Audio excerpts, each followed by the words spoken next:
असम में ये पहाड़ी पर मां कामाख्या का निवास कई युगों से समग्र पूर्वोत्तर के लोगों का जीवन सरल करने के लिए बहुत शुभांकर रहा है। मैं आज 3 ऐसे योद्धा जिन्होंने पूरे नॉर्थ ईस्ट को मुगलों के और मुस्लिम आक्रांताओं से बचाने के लिए वीरता के अनेक परम शिखर अर्जित किए, ऐसे महान अहोम सेनापति लसित बरफुकन जी, वीर चिलाराय और महाराजा पृथु, ये तीनों को मैं मनपूर्वक प्रणाम करना चाहता हूं, जिनके कारण आज असम भारत का हिस्सा बना। वो भारत रत्न लोकप्रिय गोपीनाथ बरदोलाई जी को भी मैं मनपूर्वक याद करना चाहता हूं और पूरे उत्तर पूर्व की भाषा, संस्कृति, संगीत और कला को विश्व भर में जिन्होंने प्रसिद्ध किया, और मैं साक्षी हूं उस बात का, अनेक बहुत बड़े प्रलोभन मिलने के बावजूद जिन्होंने कभी नॉर्थ ईस्ट को नहीं छोड़ा, ये भारत रत्न डॉक्टर भूपेन हजारिका को भी मैं आज प्रणाम करता हूं। मित्रों, ये छोटा सा कार्यक्रम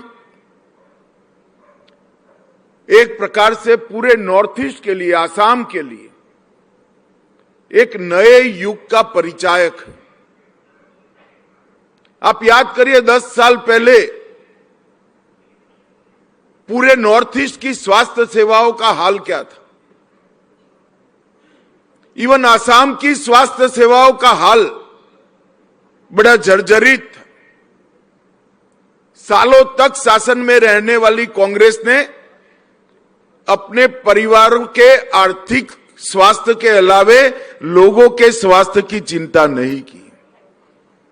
और मैं आज देख रहा हूं हेमंत विश्व शर्मा जी जब से असम के मुख्यमंत्री बने, एक लगन के साथ आज असम की स्वास्थ्य सेवाओं को गुजरात, महाराष्ट्र और कर्नाटक जैसे विकसित राज्यों के समकक्ष बनाने में हेमंत भाई सफल हुए हैं, इसमें दो राय नहीं।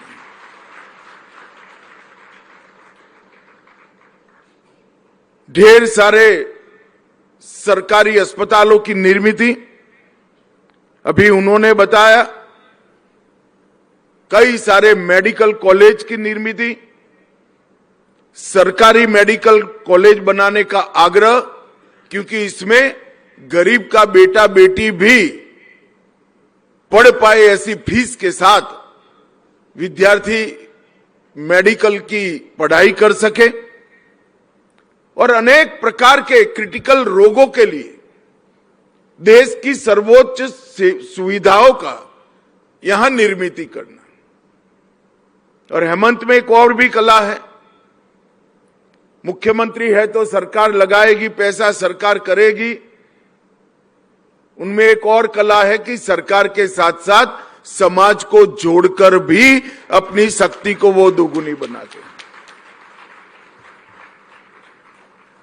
मैंने मेरे दिल्ली के निवास पर स्वर्गीय रतन टाटा जी को कहा था कि एम्स में कैंसर के अस्पताल में इतने सारे ऑपरेशन थिएटर होने के बावजूद भी 6 माह का वेटिंग लिस्ट चलता है, और ये देश के लिए अच्छी स्थिति नहीं है। हमने उनको दिल्ली के एम्स में देश के जिस हिस्से से कैंसर के मरीज आते हैं इसकी सूची थमा दी थी, और मैं आज स्वर्गीय रतन टाटा को बड़े भाव के साथ याद करना चाहता हूं। इन्होंने 13 के 13 स्थानों पर कैंसर इंस्टीट्यूट बनाकर आज भारत भर के कैंसर मरीजों का टाटा ट्रस्ट ने बहुत बड़ा सेवा किया है। और मैं 2019 में आया था, यही नींव डाली गई थी कैंसर इंस्टीट्यूट की। उस वक्त भोजन के वक्त मैं, रतन टाटा जी और हेमंत जी बैठे थे। मैंने कहा सिर्फ असम नहीं, पूरे नॉर्थ ईस्ट में तकलीफें हैं, तो इंस्टीट्यूट के साथ साथ आप 13-14 सेंटर बनाइए जो हर नॉर्थ ईस्ट के राज्य में होंगे, जहां कैंसर का आइडेंटिफिकेशन और पोस्ट ऑपरेटिव सारी इलाज की व्यवस्थाएं करा दीजिए, तो उनको अपने राज्य से ऑपरेशन के बाद यहां नहीं आना पड़ेगा और टेस्ट के लिए भी यहां नहीं आना पड़ेगा। मुझे आनंद है कि आज उसमें से 2 कैंसर सेंटर बनने के बाद 14 में से 12 कैंसर सेंटर बनाने का काम आज पूरा हो गया है। एक प्रकार से कंप्लीट व्यवस्था कैंसर के उपचार की हो रही, और प्रोटॉन थेरेपी जैसी अत्याधुनिक तकनीक जो बहुत महंगी है, देश के किसी भी सरकारी अस्पताल में प्रोटॉन थेरेपी की व्यवस्था नहीं है। हम सब जानते हैं, जो निजी अस्पताल होते हैं वहां चिकित्सा का दर बड़ा महंगा होता है, मगर आज हेमंत जी 400 करोड़ की लागत से असम के कैंसर सेंटर में प्रोटॉन थेरेपी को भी एस्टैब्लिश करने जा रहे हैं, और असम देश में पहला राज्य बनेगा जहां सरकारी अस्पताल में प्रोटॉन थेरेपी होगी। ये बहुत बड़ी बात है मित्रों। आज राधाकृष्ण दमानी जी भी यहां पर उपस्थित है। उन्होंने भी देश में अनेक जगहों पर मेडिकल कॉलेज बनाने के लिए अपने परिवार से 150 करोड़ 200 करोड़, जहां जितनी जरूरत है वो दान देने का संकल्प किया है। देश में और दुनिया में बहुत सारे लोग होते हैं जिनको ईश्वर दान देने की क्षमता देता है, जो बहुत धनी होते हैं। मैंने कई सारे ऐसे लोगों को दान देते हुए भी देखा है, मगर दान देने के बाद यश की जरा भी अपेक्षा न हो, ऐसे सिर्फ राधा कृष्ण दामानी को मैंने देखा है। चुपचाप, चाहे वाराणसी में बनाना हो, आसाम में बनाना हो, मेरे गांव में भी एक बना रहे हैं, कई जगह पे देश में अस्पताल के साथ एकेडमिक ब्लॉक बनाने का काम उन्होंने अपने निजी ट्रस्ट से किया है। और जैसा हेमंत जी ने कहा, कोई अपेक्षा नहीं, कोई सरकारी काम का लालच नहीं, कोई मोह नहीं। और मैं आज बताना चाहता हूं, मैं और पीयूष भाई के साथ एक बार बात हुई थी इनकी, उनको मेडिकल कॉलेज के एकेडमिक ब्लॉक बनाने का आग्रह सरकार ने उनको नहीं किया है। उन्होंने सरकार को कहा है कि जहां जहां जरूरत हो वहां वहां बता दीजिए, हम बना देंगे। ये बहुत बड़ी बात होती है, और मन पूर्वक ये काम निष्ठा से करते हैं। किसी की भी प्रकार की यश, प्रतिष्ठा, आभार का भाव जगाए बगैर दान करते हैं। और हमारे देश के मध्यम वर्ग के बच्चों में जिनमें क्षमता पड़ी है, इनको पढ़ाने की व्यवस्था करते हैं। इस देश के बच्चे रसिया, यूक्रेन, कई छोटी छोटी कंट्री में आधा अधूरा डॉक्टर बनकर आते हैं और हमारे मरीजों का इलाज करते हैं। इसलिए बहुत जरूरी है कि हमारे देश में मेडिकल की शिक्षा की पूरी व्यवस्था हो, रिसर्च एंड डेवलपमेंट की पूरी व्यवस्था हो, और हर प्रकार के क्रिटिकल रोग के लिए हमारे बच्चों को एक प्लेटफॉर्म मिले, जहां से वो रिसर्च कर न केवल भारत, दुनिया भर के मरीजों की सेवा कर सके। दामानी साहब, आपका और आपके परिवार का ये जो मूक योगदान है वो भारत के मेडिकल शिक्षा की इतिहास जब भी लिखा जाएगा इसमें सुवर्णमयी अक्षरों से लिखा जाएगा, आपकी अपेक्षा हो या न हो, क्योंकि ये समाज है जो मूक सेवकों का, मूक दानियों का ज्यादा सम्मान करता है। मित्रों, आज प्राग ज्योतिषपुर मेडिकल कॉलेज और अस्पताल का शिलान्यास हुआ, लोकार्पण हुआ। लगभग 700 करोड़ की लागत से बना है।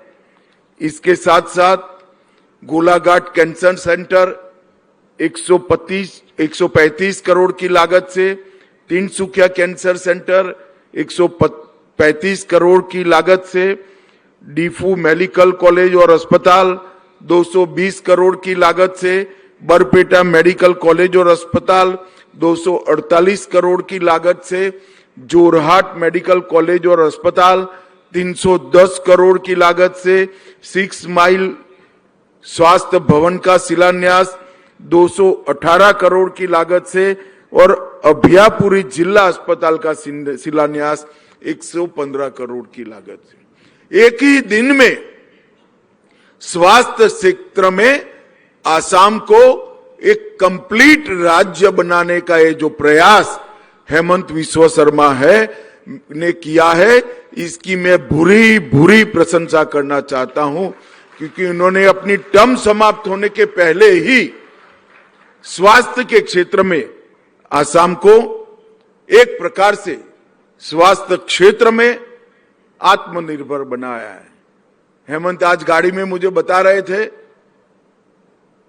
कि गृह मंत्री जी, हम आसाम को ऐसा बनाना चाहते हैं एक भी पेशेंट आसाम से बाहर न जाए, बंगाल और नॉर्थ ईस्ट के जो गरीब पेशेंट है आसाम में आकर अपना स्वास्थ्य लाभ कर अपने राज्य में जाए, ऐसे आसाम का निर्माण करना है। ये बहुत बड़ी बात है। और आज 5 साल के कार्यकाल में ही इन्होंने बराक वैली, उत्तर असम, सेंट्रल असम, लोअर असम, आसाम के हर हिस्से में कैंसर से लेकर सभी प्रकार के स्वास्थ्य की चिंता की है। और मित्रों, मुझे बहुत हर्ष है कि यहां से चेन्नई तक, मुंबई तक, कर्नाटक तक, दिल्ली तक कैंसर के इलाज के लिए जो दर्दी जाते थे वो अब अपने परिवार से नजदीक ही सरकारी अस्पताल में सारा इलाज कर पाएंगे। आज मैं इस मंच से आसाम की जनता को वर्क कल्चर के बारे में भी बताना चाहता हूं। हमारी सरकार, भारतीय जनता पार्टी की सरकार, असम में 15 साल तक कांग्रेस की सरकार रही और कांग्रेस सरकार ने आसाम सरकार के माध्यम से स्वस्थ आसाम बनाने का संकल्प भी किया था। यहां से भारत के प्रधानमंत्री भी 10 साल तक चुनकर गए। मनमोहन सिंह जी यहां से सांसद बने थे, मगर आसाम के स्वास्थ्य का सुधार नहीं किया। और 10 ही साल में आज मैं मंच से गौरव से कह रहा हूं कि भारतीय जनता पार्टी की सरकार ने आसाम को स्वास्थ्य क्षेत्र और स्वस्थ आसाम बनाने का संकल्प भी किया था। यहां से भारत के प्रधानमंत्री भी 10 साल तक चुनकर गए। मनमोहन सिंह जी यहां से सांसद बने थे, मगर आसाम के स्वास्थ्य का सुधार नहीं किया। और 10 ही साल में आज मैं मंच से गौरव से कह रहा हूं कि भारतीय जनता पार्टी की सरकार ने आसाम को स्वास्थ्य क्षेत्र और स्वास्थ्य शिक्षा के क्षेत्र में आज स्वावलंबी बनाने का काम समाप्त कर दिया। और कांग्रेस के 10 साल में 15 साल तक हर साल 150 करोड़ रुपया, आप कल्पना करिए कितना योग होता है। बच्चे जरा गिनती कर ले, मोबाइल निकाल कर, 15 साल तक 150 करोड़ हर साल उन्होंने निकाल दिया। 9 लाख ऐसे बच्चे, इनका इलाज हो गया जिनका जन्म ही नहीं हुआ था। 390 ऐसी आंगनवाड़ी का पैसा चला गया जो कभी कंस्ट्रक्ट ही नहीं हुई थी, और गरीब बच्चों के पोषण के लिए जो पैसा दिया गया वो भी कांग्रेस की जमात के पॉकेट में चला गया। 15 साल तक हर साल 150 करोड़ रुपया स्वास्थ्य का, जो बच्चे के मुंह का निवाला है, जो बच्चे की शिक्षा की आदत बनाने की आंगनवाड़ी है, और बच्चों के इलाज का है। 9 लाख बच्चे ऐसे जो जन्मे ही नहीं, इनका इलाज कर दिया इन्होंने। न जाने कैसे जादू करते हैं लोग। और उसकी जगह भारतीय जनता पार्टी की सरकार में आसाम का स्वास्थ्य का बजट जो 4000 करोड़ था, जिसमें से 150 करोड़ रुपया कांग्रेस हर साल चोरी कर जाती थी, वो बजट को 9000 करोड़ का कर हमने रुपयों को जमीन तक पहुंचाया। मित्रों, पहले 6 कॉलेज थे, अब 14 बन चुके हैं, 10 और बन चुके हैं, बनने हैं, नींव डल गई है। तो 6 की जगह 24 मेडिकल कॉलेज और 726 सीटें थी, सिर्फ 14 में अभी 1825 सीटें बनी। हेमंत जी को प्रधानमंत्री जी ने पूछा, फैकल्टी कहां से लाते हो? अस्पताल का भवन बनाना बड़ा आसान है, प्रोफेसर कहां से आएंगे इतने सारे? तो उन्होंने कहा, हम यहां पर 2.5 लाख रुपया तनख्वाह देते हैं, बच्चा एमडी होकर प्रोफेसर बनना ही पसंद करता है। मित्रों, ये जो कंप्लीट अप्रोच है, उसी से विकास होता है। कैंसर केयर के 2 अस्पताल थे, अब 17 बन चुके हैं। पहले स्वास्थ्य बीमा की कोई योजना नहीं थी। आज मैं गर्व के साथ कह सकता हूं कि भारतीय जनता पार्टी की सरकार में पहले प्रधानमंत्री जी आयुष्मान भारत योजना लाए और हेमंत विश्व शर्मा असम की योजना लाए। दोनों मिला ले तो 85% आसाम वासियों को 5 लाख तक इलाज का कोई खर्चा नहीं करना पड़ता, और बाकी के सरकारी कर्मचारियों का भी इलाज सरकार करा रही। तो एक प्रकार से 92% असम के नागरिकों का इलाज, 5 लाख तक का इलाज मुफ्त हो रहा है। कल मुझे एयरपोर्ट से आते वक्त गाड़ी में थे, मैंने बोला 5 लाख में कई रोगों का इलाज नहीं होता है। तो तब से हेमंत शर्मा ने जवाब दिया कि जो ज्यादा खर्चा होता है, हमने सब इंडस्ट्री से CSR इकट्ठा करा है, इसी से हम पेमेंट कर देते हैं। जो महंगा इलाज है उसमें भी गरीब को कुछ नहीं देना पड़ता है। मित्रों, ये जो अप्रोच है, गरीब बच्चे डॉक्टर बन पाए, गरीब का इलाज हो जाए, गरीब की गाढ़ी कमाई, बूढ़े मां बाप और बच्चे की इलाज में खर्च न हो जाए, परिवार में कोई बीमार पड़ जाए तो उस पर ऋण का बोझ न हो जाए। ये जो अप्रोच है, ये शासन का अप्रोच होना चाहिए, जो हमारी सरकारों ने यहां पर इंट्रोड्यूस किया है। उन्होंने किया था 150 करोड़ रुपया गरीब के बच्चों के अपने बच्चों के लिए घर में ले जाने का। ये अंतर है 2 पार्टियों की कार्य संस्कृति के बीच में, और परिणाम भी मिले हैं। माता मृत्यु दर हर 1 साल में पहले 304 होते थे, अब 105 होते हैं, 1/3 कम रह गया। और शिशु मृत्यु दर 54 होते थे, अब 30 होते हैं। और डिलीवरी जो होती थी, वो 70% डिलीवरी, प्रसूति अपने घर में ही होती थी। इंस्टीट्यूशनलाइज्ड डिलीवरी की कोई व्यवस्था नहीं की थी। आज अस्पताल, PSC, CSC और एम्बुलेंस का जाला बुनकर आसाम जैसे राज्य में, मैं चौंक जाता हूं आंकड़ा सुनकर, 98% प्रसूति अस्पताल में हो रही है साइंटिफिक तरीके। जहां डिलीवरी साइंटिफिक तरीके से होती है, वहां नवजात शिशु, उसको इन्फेक्शन का डर 90% कम हो जाता है और उसका पूरा जीवन स्वस्थ जाता है। नवजात बच्चा होता है अगर डिलीवरी के समय में ही अशुद्धता के कारण अगर उसको कोई रोग लग जाता है तो पूरा जीवन वो एक रोगिष्ट नागरिक बनता है। 98%, हेमंत जी, मेरे राज्य का भी दर 98% है। गुजरात में तो ये संभव हो सकता है, मगर आसाम में आपने 98% इंस्टीट्यूशनल डिलीवरी का रिकॉर्ड बनाया है। मैं चाहता हूं पूरा सदन एक बार मुख्यमंत्री जी के लिए जोर से ताली बजाए। मित्रों, आज मैं यहां आया हूं तब एक बात जरूर करना चाहता हूं, और बड़ी गंभीर बात। देश के प्रधानमंत्री जी ने अनेक क्षेत्रों के अंदर हमारे युवाओं के लिए नई क्षितिजों को खोलने का काम किया। नरेंद्र मोदी जी का एक स्वप्न है कि एक ऐसा मंच बनाया जाए जिस मंच पर खड़ा रहकर भारत का युवा विश्व के युवाओं के साथ दो दो हाथ लगाए, वो विश्व के युवाओं की स्पर्धा में टिका रहे। तो ढेर सारे इमर्जिंग सेक्टर, चाहे अवकाश का हो, चाहे ग्रीन हाइड्रोजन का हो, चाहे ग्रीन एनर्जी का हो, चाहे एआई का हो, 5G के बाद 6G का हो,